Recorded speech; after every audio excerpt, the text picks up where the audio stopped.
আমি এটা প্রত্যেকটা জুমায় এক একটা জায়গায় গিয়ে থাকি। তো আমরা মসজিদ থেকে যখনই বের হয়েছি, বের হওয়ার পরে আইনমন্ত্রী আসাদুজ্জামানের সন্ত্রাসী বাহিনী এখানে যে নেতৃত্ব দিয়ে থাকে আব্দুল মজিদ, চাঁদাবাদ সন্ত্রাসের জনক, এবং এখানে ইসলামী বিশ্ববিদ্যালয়ের ছাত্র দল এর যিনি সভাপতি আছেন তার নেতৃত্বে অফিসটি বিভিন্ন যে দেশীয় অস্ত্র নিয়ে আমাদের উপরে তারা হামলা করে।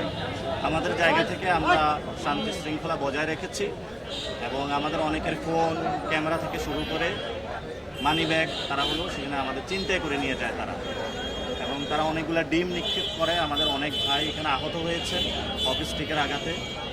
তা আমরা তিনজনের তারা মাথা ফাটিয়ে দিয়েছে। আমরা একটা সুষ্ঠু তদন্ত এবং বিচার চাই।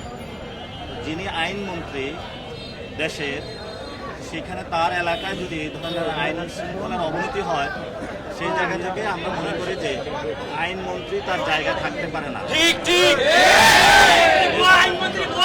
স্বরাষ্ট্রমন্ত্রী যিনি আছেন, দেশের আইন শৃঙ্খলা অবনতি হওয়ায় ওনারা পদত্যাগ করা উচিত এবং আইনমন্ত্রীকে দ্রুত পদত্যাগ করিয়ে তারকে বিচারের আওতায় আনা উচিত।